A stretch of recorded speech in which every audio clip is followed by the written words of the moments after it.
Being one of the more earlier party members you get in Final Fantasy VI, Sabin is probably one of the best party members you get at the start of the game, and thanks to his personal skill blitzes, he's almost capable of taking on the entire game by himself, pretty much. But still, he's probably arguably one of the more better party members you get in the entire game.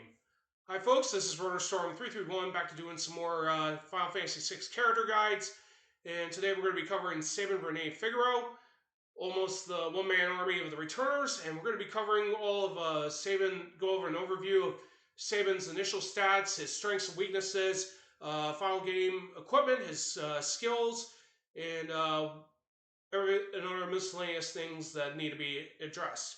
There are some parts where we'll be going over that are scripted, but everything's going to be probably coming off unscripted from here. But if you enjoy these guides, feel free to hit a follow or a sub to the channel. It definitely helps. This video will be exported to YouTube once it's done and highlighted. So hopefully everyone, and this guide is definitely aimed for beginners because this will not have everything needed for players that will get into it, but it's going to be there to help beginners that want to get into Final Fantasy VI. So without further ado, let's go ahead and get started. As I mentioned before, Sabin's one of the earliest characters you do get in Final Fantasy VI, being the fourth character introduced in the main story. His primary role is pretty much that of all-out fighter, thanks to his status as a martial artist. And he is actually probably one of the more powerful physical attacking party members, but ironically, his personal skills actually function on a magic basis rather than physical on the offset. Even though I'm playing this on a complete file, I can tell you right now that Sabin's initial stats, that's not all of them, but I am going to cover the more important ones. When Sabin does join up on your team, and Mount Colts after you defeat Vargas, his initial stats will be 47 on strength, 37 on speed, 39 on stamina, 28 on magic, his HP gain is 58, and his MP gain is 3. So basically, right off the gate, you get one of the second strongest physical attackers in the entire game, thanks to having a very high strength. His speed and stamina are actually pretty darn good, but his magic is a little bit on the low side. It ties up with both Setzer and Locke in terms of their initial starting magic stats, which is kind of bad given the fact that Sabin's twin brother Edgar has at least 1 point over him on magic initially. And this puts them pretty much almost close to where Cyan is, with the lowest amount of 25 and Gogo at 26. Of course, for the most part, Sabin is actually one of the more powerful party members despite having a very low magic stat. And part of the reason is due to his own personal abilities, blitzes. Blitz are special techniques that were taught by Duncan Hochtar, who was a world-renowned famous martial artist in the world of Final Fantasy VI, and taught Sabin and other of his students the ability to perform blitzes. All blitzes are unblockable, and the ones that multi-target are actually capable of ignoring split damage. So this actually makes Sabin a very powerful character from the get-go, thanks to blitzes alone. But on the other hand, he does have weaknesses that kind of prevent him from being a I should say pretty much a well-needed character for every party. For one thing, his MP gain is pretty low at 3, probably the lowest. So if he doesn't have any Espers to help boost up his MP, he will have about at least 900 MP by the time he gets to level 999, pretty much. So technically, you definitely want to build up his MP when you get a chance. He and Cyan are probably tied to have the worst magic defense out of the playable party. So that means he'll definitely want shields that'll boost up his magic defense a lot more than what it needs to be. And of course, another downside to Sabin is the fact that his equipment options. Most of Sabin's equipment options are light gear related, so that means he cannot equip very heavy armor, which some party members would definitely get more advantage. Probably the more reason for that argument is because of Force Shield and Force Armor, which actually boost up magic defense more than physical defense. And Sabin's endgame options are pretty limited. For one, claw weapons are pretty limited. Nearly half of them are elemental damage based, namely with Kaiser Knuckles and Dragon Claw for Holy, Venom Claws for Poison, and Burning Fist, which is probably his best weapon in World of Balance that deals fire damage.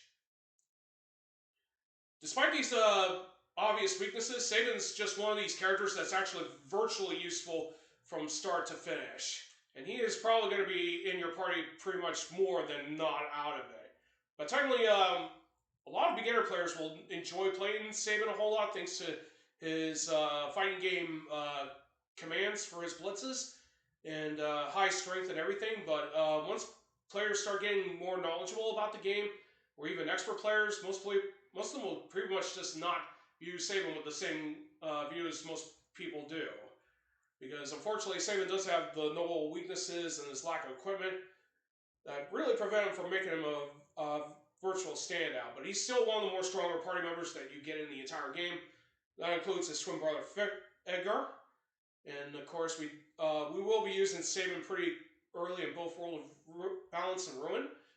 He does become available in World of Ruin early after you get off a solitary island and recruit him in Tenzin after you rescue the child that's trapped in the collapsing manor. And the fact that he's going to be available right off the gate really makes it a lot more easier to travel World of Ruin earlier on because you only have Celeste, and having an additional party member can really help alleviate some of the issues that you would definitely have traveling early on until you get more party members. It's a darn shame that he's not one of the required party members to beat the game with, because he's pretty much the only optional character we get to recruit on board, aside from trying to get Terra early. But that's going to be a discussion for another video when we get to her guide. So anyway, now that we covered Sabin's initial stats and his more obvious strengths and weaknesses, let's go over the meat and potatoes, which are the blitzes. Of course, when they made Final Fantasy VI, these blitzes, of course, are actually based off of fighting game moves that were very dominant during the early 1990s to the end of it. Of course, around that time, the fighting game genre boom was in full effect. So some of these inputs are actually based off of special moves in certain fighting games, and they all have to be inputted. So anyway, we're going to go ahead and get started on learning the blitzes and their commands. I won't go over the commands because this is being shown right here. Keep in mind, this is based off of the Pixel Remaster version. Some of the past versions might be a little bit more different in terms of gaining on levels and whatnot, but I will do the best I can to tell you that. If you need more information, there's plenty of that all over the place on the internet, either GameFAQs.com or other guides on YouTube. So if you need more questions that I can't answer on here, feel free to check those out as well, because any knowledge you get is just as beneficial. I'm just adding my knowledge to the already growing pool of knowledge that there is. Sabin's first blitz is the Raging Fist, which is basically, he'll start off at default at level 1. This deals physical damage and has a battle power of 110. This blitz is actually needed to beat Vargas. In the Pixel Remaster version, you're forced to go through the tutorial, whereas in the older versions, you could just use Raging Fist and just defeat Vargas without having to go through the tutorial.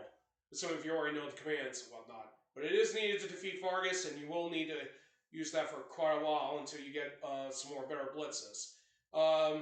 Technically, it's Meteor Strike would be his more better physical attacking blitz, but unfortunately, it does have a few caveats that prevent it from being used a whole lot, and Raging Fist is probably his more go-to damage. Sadly, physical damage in Final Fantasy VI is not very great, since magic damage tends to get the high priority for most cases. But it's still a good, reliable blitz, unblockable, and it does, if you want him to deal some physical damage, this is actually a pretty good blitz to use. Aura Cannon is Sabin's second blitz. He'll acquire this at level 3. This deals holy base damage, and it has a spell power of 68. This is probably your go-to blitz, one of your go-to blitzes in World of Balance, along with Rising Phoenix. And this is probably his best single targeting blitz for quite a long while until you get to World of Ruin and get access to Fan Rush. The fact that this gives Sabin a holy element ability pretty early in the game is very useful, given the fact that he'll be going through Fan Force and Fan Train, which has loads of undead enemies. Sealed Cave has tons of enemies that can absorb fire, but are very susceptible to holy. And just about any undead monster can take a lot of damage from Aura Cannon, pretty much. Unfortunately, it does lose its oomph when you get to World of Ruin, as more enemies will start having more HP and whatnot, but it's still a very good blitz to use for the time being. I should probably also add this is also based off of the Ryu's Hadouken, except it's done quarterback instead of quarter circle forward. Raging Fist, of course, is also based off of Ryo Sakazaki's Sakutsuken from Art of Fighting, by the way. I should probably also point out some of these fighting moves are actually based off of some of the more notable moves used during the fighting game genre boom. Sabin's third blitz that he gets is Meteor Strike, which he acquires at level 10. This deals physical damage and has a battle power of 180. However, there are a few caveats in regards to Meteor Strike. For starters, this attack power will be halved if it's used against multiple enemies. So if Sabin goes to use this on an enemy that's susceptible to it, and there's more than one enemy on screen, the attack will be halved than normal. But if it's against one lone enemy, this move will deal full damage. So basically, Meteor Strike actually works when you're fighting against one foe in particular. This is also basically Sabin's grab move, and it's more of a pile driver, even though they say it's originally given the name suplex. And of course, if you're familiar with the meme of the suplex in the Fanner tray, and this is where it comes from through the Meteor Strike blitz. But technically, this is actually Sabin's best physical attacking blitz. The other caveat that prevents it from being really useful is that it cannot be used on a variety of enemies. Flying enemies in particular will not be thrown. They will miss if Sabin goes for them. Gigantic enemies or enemies that cannot be picked up by Sabin, that will not work on them either. So unfortunately, Meteor Strike does have a few usages. Some bosses such as Machine 24, Hambaba, and of course Fanner Train, among a few others, are actually susceptible to Meteor Strike. But the problem is you won't be able to use this blitz a whole lot in boss fights. There are other blitzes you can use rather than this, but if you want some pretty high damage, Meteor Strike just does pretty high damage overall. Rising Phoenix is Sabin's fourth blitz. He'll get this at level 15, and this is one of his first and only two multi-targeting blitzes. This allows him to deal fire damage to all enemies, and it has a spell power of 42. And of course, this ignores split damage, of course, so this can hit for full damage when Sabin uses this. So this is probably his go-to multi-targeting blitz for a long while until Sabin gets access to Razor Gale. Of course, there are some moves in the game that other characters have that can outdo Rising Phoenix in terms of damage, but tend to get nerfed because of split damage, whereas Sabin can still hit them for high damage with the split damage being ignored. But of course, like Arcane, you'll probably use this blitz a lot more against enemy mobs. But of course, this won't clean sweep every enemy encounter you'll come across with this blitz. But eventually, you'll want to start using Razor Gale once you get access to that. But Rising Phoenix will still be a good clean sweeping blitz to use in most encounters, as long as those enemies aren't using fire, don't have immunity to fire, or being able to absorb it. Chakra is one of Sabin's two healing blitzes that he gets in the entire game. He'll learn this at level 23. This heals party members based on Sabin's current HP, and it's also divided based on the number of party members that are on the team with Sabin when he performs this blitz. So if you have a full party of 4 party members and Sabin performs Chakra, and we'll use 900 HP as the example, those party members will get 450 HP after it's divided among all 3 party members. And this blitz also cures Darkness, Poison, Silence, and Sap. Given the fact this is actually one of the few abilities in the entire game that gives you the ability to cure certain status elements, especially Sap, this is actually a somewhat decent blitzes, but by the time you get this blitz, most party members will start mastering Cura and Insua for vast majority of healing. Plus the fact that this actually divides the healing based on the amount of party members, actually weakens its overall use.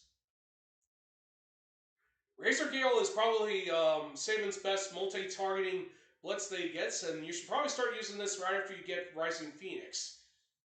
Of course, this move, the inputs are actually an impartial 360, which means you go up, left, right, down, left, or the opposite direction to trigger a 360 throw, pretty much. Athena Asima from King of Fighters fame probably uses this to trigger her Shining Bit DM, if I remember correctly. I think that's what it's called. But anyway, when successfully performed, Sabin will attack all enemies with Wind Blades from his key. So this ability deals wind damage and has a spell power of 78. Oh yeah, Rising Phoenix also has spell power. My apologies if I said battle power. But anyway, this is actually his best multi-targeting blitz. Very few enemies in World of Ruin are capable of absorbing wind. And this is actually a very decent blitz to use for multi-targeting and clean sweeping enemies. As long as the enemies don't have very high HP, that is. And as long as you don't use it against wind enemies, this is actually a very good blitz to use. Soul Spiral is the second healing blitz that Sabin gets in the entire game. This causes, when activated, allows Sabin to sacrifice himself to heal the entire party based on his current HP and MP to all party members. Now, unfortunately, this is actually regarded as one of the worst blitzes in the entire game by far, and this is also another reason why Sabin doesn't get used in Dragonet Coliseum by the time he gets access to this blitz. Oh yeah, I almost forgot to mention, Razor Gale is learned at level 30, my bad. For Soul Spiral, you'll learn this at level 42. And like I said before, this is actually one of the worst blitzes in the entire game, and this really prevents Sabin from performing well in the Dragonet Coliseum, because for some odd reason, the AI will always use Soul Spiral when Sabin's in battle, and that causes you to lose your wagered item in turn. So once Sabin gets access to this at level 42, you won't be able to use them anymore, because that's what the AI is going to do most of the time. Now, there is one thing I have discovered while looking this up online, is that in addition to healing all party members, this also cures a variety of status elements. And just to give you a good list as to what it cures Darkness, Zombie, Poison, and Petrify, Doom, Silence, Berserk, Confuse, Sap, Sleep, Stop, and Frozen. So, Soul Spiral, even though it's a very horrible blitz, this is actually probably your last-ditch effort to prevent yourself from getting in a game over situation. So if your party members get hit with Mind Blast and they're inflicted with a ton of status elements, you can use Soul Spiral to remove Sabin from battle, and that should cure all the ailments that they've been inflicted with, in addition to healing them their entire HP and MP. And the fact that this blitz actually cures not only Sap but Frozen and Stop is actually a pretty darn good ability. And this also cures two of the more annoying game over situations, which is Petrify and Zombie. And the fact that this also can probably remove Doom is also probably a good thing as well. But at the same time, I would never use this blitz unless you're trying to avoid a game over or whatnot. Phantom Rush is Sabin's final blitz that he gets in the entire game. You can easily get this by visiting Duncan, northeast in Narsh. You can find his cabin at the 5 Trees, northeast of Narsh. And after you see the scene, he will get this. Sabin will get this blitz. Just make sure he's in your team when you do visit Duncan. If you do decide not to visit Duncan, the level that he acquires it is a level 70. This deals non-elemental magic damage on one target and has spell power of 128. This is arguably Sabin's most powerful blitz in the entire game, and this really makes him a boss killer thanks to this, because this can literally shave off enemies' HP like nothing and nobody's business. And this is even more deadlier when you utilize the quick spell as well. So once you get access to the Falcon, it's strongly advised to go look for Duncan and get access to this blitz immediately. Alright, so now that we covered all of Sabin's blitzes, this is what I use for my optimal choice for in-game for Sabin.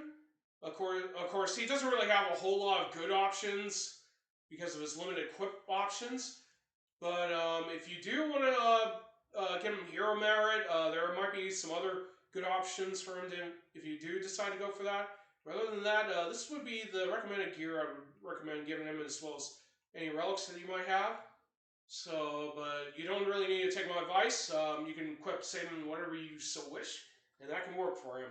This is my ideal setup for him, and we're going to go over this right now. So basically, for his endgame setup, I would strongly recommend giving him Tiger Fangs, which is basically his strongest weapon in the entire game he can equip. It gives him, it's a non-elemental damage weapon, but it gives him 215 strength attack, and it also gives him a variety of stat bonuses. Basically, it gives him 3 plus strength, plus 2 on agility, plus 2 on stamina, and 3 plus magic. So this isn't a very bad final weapon, all things considering, even though Dragon Claw, his second best weapon, only provides like 1 or 2 point increases. So as you can definitely see right here, it only gives him like 2 plus strength and 1 plus magic. Whereas Tiger Fangs give him pretty much multiple stat increases. Now, of course, if you want to give him the best shield in the entire game, I would strongly recommend AG's shield, because he and Cyan both have the worst magic defense in the entire game, and they would definitely love to have a shield that covers those grounds. You'll find 2 of these in Mount Zozo and Kefka's Tower, and I would strongly recommend giving one of these to Sabin, because this will definitely give him a much needed magic defense increase. Paladin Shield is also decent, and if you want to give him any of the elemental shields, that can work too. Thunder Shield's probably more better since it doesn't have a weakness to be exploited, for the most part. For Helmet, I would strongly recommend giving him either the Circlet or the Royal or the Regal Crown. Now, of course, we don't have Regal Crown on hand, but in terms of defense, it's probably the strongest one, but it only gives Sabin +1 on all of his stats, whereas if you give him the Circlet, he will only get +1 on agility, but he'll get +2 on strength, +3 on stamina, and +4 on magic. The magic, of course, is probably Sabin's go-to stat, and he'll probably want as much of that as possible. So Circlet actually works pretty darn well, unless you want to give him the Regal Crown. But Circlet has better stat gains than Regal Crown does. Red Jacket is probably Sabin's best body armor he can get, or at least without resorting to a hero merit. And this armor here allows him to negate fire damage, in addition to giving it +5 on strength, +2 on agility, +4 on stamina, and +1 on magic. So this actually boosts more on strength rather than magic, but given the fact Sabin would enjoy having some additional strength, it's not a bad thing overall. So if you were to combine the magic stat gains of Red Jacket by 1, +4 from Circlet, and +3 on Tiger Fangs, this gives him a grand total of +8 on magic, which he would definitely love to have, for the most part. So for relics, aside from giving him protection against status elements like ribbons or any other equipment, if you want to boost up his magic damage, Hero's Ring and Earring also sync up pretty well. Hero Ring is pretty much on there because it boosts up physical damage by 1.25%, which is not very good in comparison to what you get on Hero's Ring. I forgot the amount for that, but it's way better than the physical gain you do. But given the fact Sabin does have physical attacking blitzes and regular attacks, it's still a good idea to have him boost up on his physical strength whenever possible. But for the most part, you want to prioritize building up his magic damage. And of course, Earring, of course, boosts up the effects of Sabin's magic. This is definitely needed, combined with the Hero Ring to max out his magic power pretty much as possible. So these are actually pretty darn good relics to have on Sabin on most part. Of course, if you do need to prioritize status protection, ribbons are definitely a must, but the Pixel Remaster made it a lot more harder to get those, since Brachiosaur, which I've learned at my own cost, cannot be controlled by Realm in the Pixel Remaster version. I could be wrong, but my attempts to take control of Brachiosaurus have kind of failed for the most part. But that'll be another discussion when we get to Realm, of course. Now, of course, when it comes to stat building with your Espers, you should definitely focus on building up Sabin's magic whenever possible.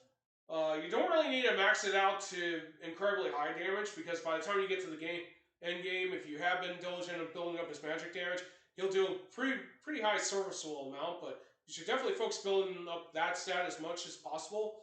Though I would strongly recommend keeping Sabin's strength stat up to date with a few level up bonuses. Having more agility is not bad, and Sabin just gets more stamina from equipment wise. Of course, if you're more concerned about avoiding instant death attacks, of course, that could be somewhat useful, but it's not really needed to prioritize building up stamina since that also governs poison and sack damage too. Alright, so that pretty much concludes my guide for Sabin here. And this is meant for beginners, but if you want to get into much finer details for the character and what he can do, there's other guides that can help. This guide is more or less meant to help beginners, and I hope this guide helps those getting into Final Fantasy VI. So anyway, I am going to be taking the rest of my time off today because I do have late night work, but I will be back to streaming tomorrow. So I will catch you all later, and I will see you all later tomorrow.